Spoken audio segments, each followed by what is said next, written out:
Hello and welcome back to Jim's Comic Cave, episode 2. Sorry, first of all, I want to apologize for not coming out with one every 2 weeks like I promised. Been on the road for a little bit, so it's been a little bit harder, but anyways, let's get on with it. Today we're going to be talking about the Preacher comic books. You can see Preacher number 1 right here, and got number 2, issue number 42, and issue number 13. These are, I think, 4 of the more special issues out there. There are some other issues out there too that have some other main characters on it, and I will be picking those up and try to get them in 9.8 mint as well. First of all, let's talk about the book itself. So the Preacher comic book came out in '95. When it first came out, I remember when it came out, my buddy picked up a copy of the preview. Actually, he picked up a stack of them. So I wish I was smart like that, because he's probably got about 20 or 30 copies of the preview issue itself. I do not even have my issue that I picked up for free at the time that it came out. I wish I still did. Well, the preview was just it was about a half an issue of issue number 1. So if you have issue number 1, you have the preview, but for collectors and value-wise, you probably want to get the preview because it was given away. A lot of people threw them away, and not too many of them exist today. Issue number 1, it's well, the storyline it talks about, it's about a main character named Jesse, and how his grandmother was very religious and made him become a preacher. Before that, he was on land trying to get away from his grandmother, and he met this girl named Tula, and they were going around stealing things, stealing cars and robbing banks and pretty much being outlaws across the nation. And then his grandmother found him, or her thugs found him, and said pretty much, go with them or else they're going to kill Tula. So he went back with them, left Tula up after he asked her to marry him, and she's like, what's going on? And the story starts out with him in a church, and he's given a seminar in Texas, and he's given a seminar, and then all of a sudden this entity enters his body, and this entity was a half demon, half angel, because a demon and an angel decided to mate, and they had this entity, and then the good angels decided to keep him locked up. Well, he escaped and entered into Jesse's body. This killed everybody in his church, and gave him a special ability where he pretty much can't die, and then he has the power of suggestion. So he can speak in a certain way, and people have to obey his command. And it's quite interesting of how they go about doing this. But then, so in the first issue, you get introduced to Tulip and how she's trying to make ends meet, and how she finds Jesse again, and then also how they find their other friend. I forgot his name. I think it's Cassidy.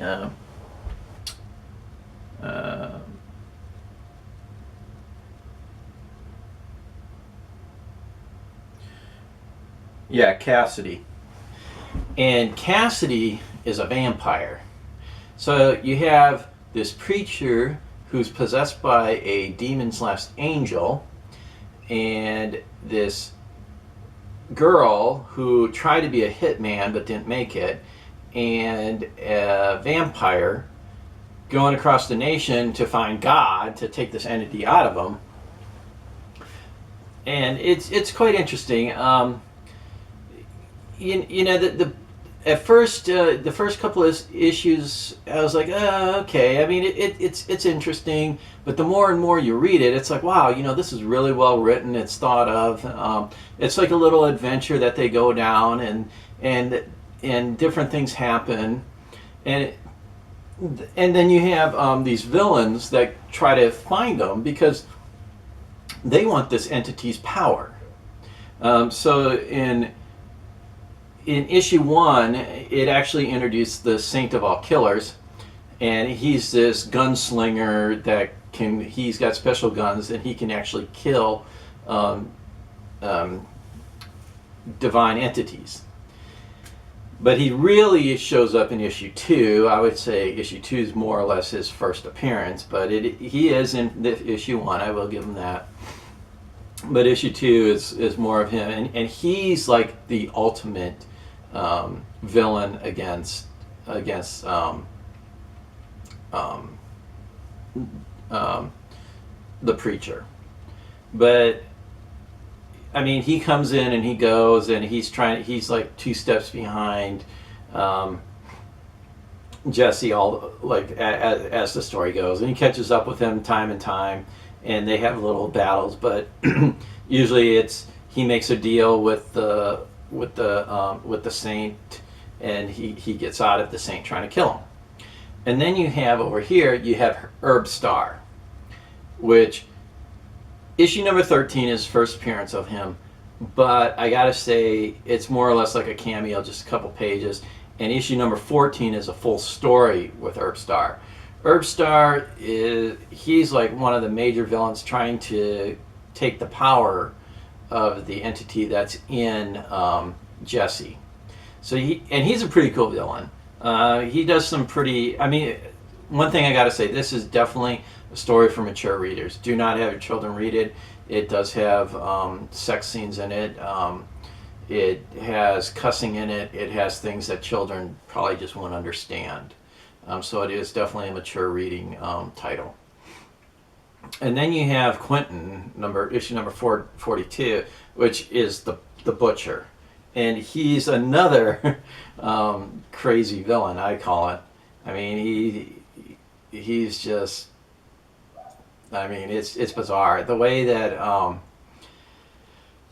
this is written, it's definitely different. Garth Ennis, he does a really good job of taking you to something that hadn't been written. And I think in '95, when this was actually first written, it was groundbreaking. It was the same in '89 when Sandman came out, and Neil Gaiman came out with Sandman. How that was a groundbreaking, different way of writing. Well, this is even more groundbreaking than what Gaiman did with Sandman.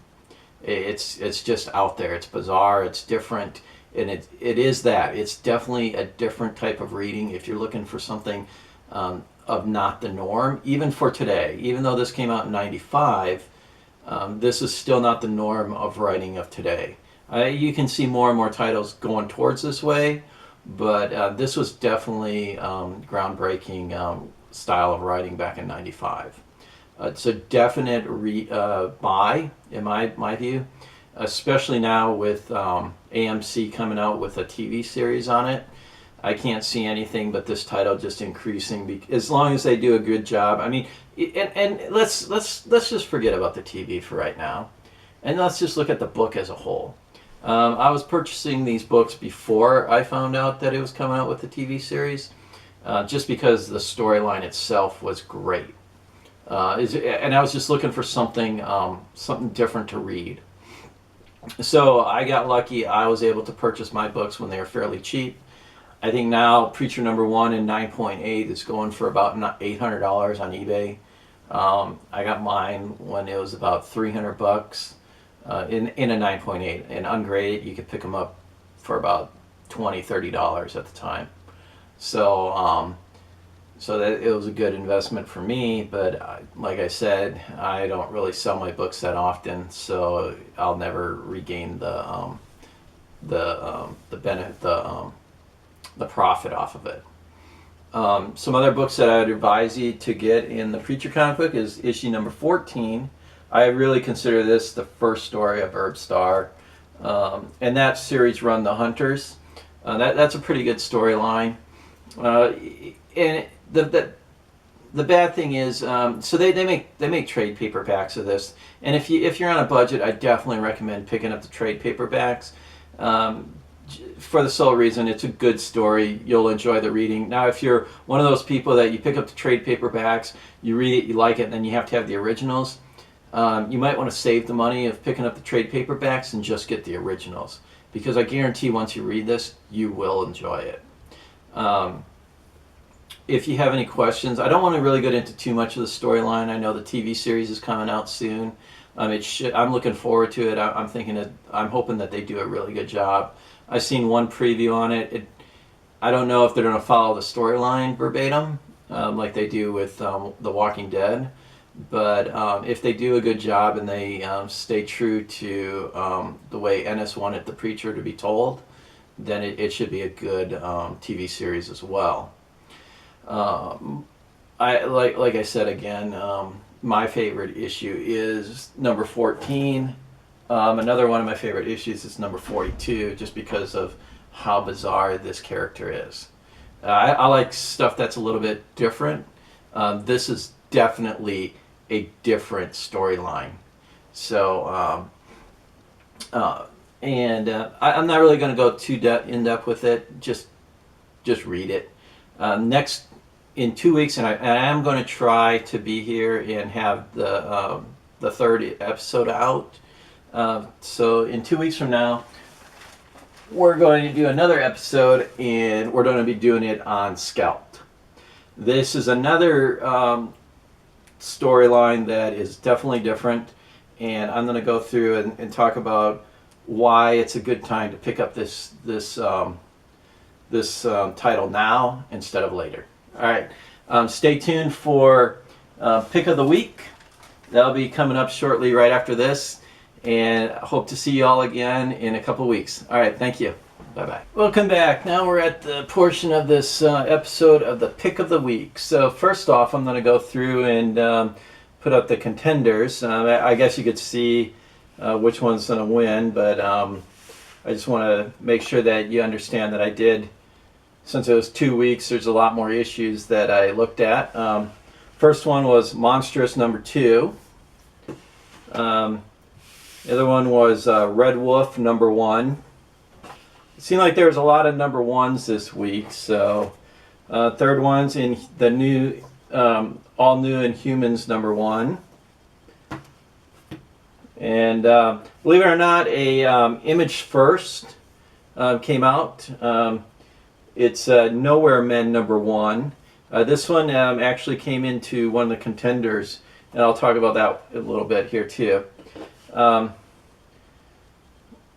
Symmetry number 1. Slash and Burn number 1 by Vertigo. Hawkeye number 1. Daredevil number 1. Blackjack Ketchup number 1. These are set aside because they were close twos. Sheriff of Babylon number 1. And Unfollow number 2. So as you can see, Scarlet Witch number 1 I picked as the pick of the week. I'm going to go through some other ones why they didn't make it. First off, these two issues, Daredevil number 1 and Hawkeye number 1, in my view, these are not first issues. They're the continuous of the previous story. They should have just continued the numbers. Marvel's going through this thing where they have to come out with all new number 1s every couple of years. I'm not liking it. It's kaput in my mind. Slash and Burn was good. I'm interested to see where it goes. If you're looking for something to read, definitely a good read. Symmetry number 1. It's pretty good. It's interesting, but I've heard the story too many times already. So I'll probably still pick up issue number 2 and see where it goes from there. See if anything interesting happens. I'm going to set this one aside over here with the contenders. I want to talk about that one a little later. All New Inhumans. It's good. I mean, it's not bad. I'll probably get issue 2. So, Red Wolf. Yeah, it's another good one. But again, I've seen the storyline played out too many times already. Monstrous. I liked it. It just needs to be developed a little bit more. I'll definitely get number 3. So I'm definitely going to continue reading that one. Um, so some issues that made a really close follow. I love. Okay, so if you haven't read Unfollow & 1, definitely pick it up. It's a good read. Unfollow #2, I really liked it. This came in. I was debating between the two, but and I'll talk about this one last. But this one's definitely a good read. It follows the storyline really good. It's developing a really good story, and that's what I like. Sheriff of Babylon. It sort of hit home a little bit because I have been to Afghanistan twice now, and this is sort of hitting home. So yeah, this one definitely. I'm going to be following this book in the future as well.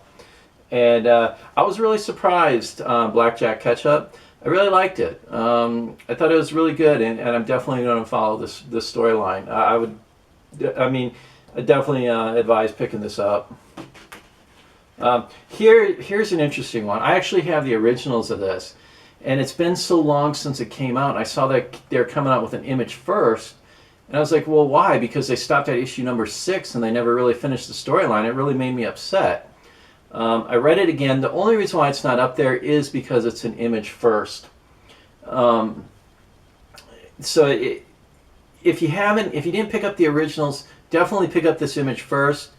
And I would even go and try to pick up the trade paperback if you haven't picked up the first 6 issues, because I hear that they're actually bringing this title back out. That's going to be really interesting. I really hope they do, because I really loved it. This is a great storyline. So definitely go out and shop for this one. Now let's talk about the Scarlet Witch #1. I wasn't really too familiar with the Scarlet Witch storyline in the X-Men. But when I read this, I was like, wow, she's got some really cool powers. This is definitely a true first issue of her on her own, and the storyline is done really well. I believe it's, okay, I don't know who Robinson is, but he does a really good job telling the storyline. The art is phenomenal in it. It has a really darker art inside the book where it's very mystical, and it follows the storyline really good. That is why this is the pick of the week. I don't know if it's very popular right now. I do still see issues at the store, so I would advise I'd advise giving it a shot. It could be one of those sleeper books. If you're interested in a comic book that has a good storyline, that has the reader intrigued to find out what's going next, and art that follows the storyline, this is definitely a book that you want to pick up. So, hey guys, enjoy reading, and I'll see you in 2 weeks. All right, thank you for watching. Peace out.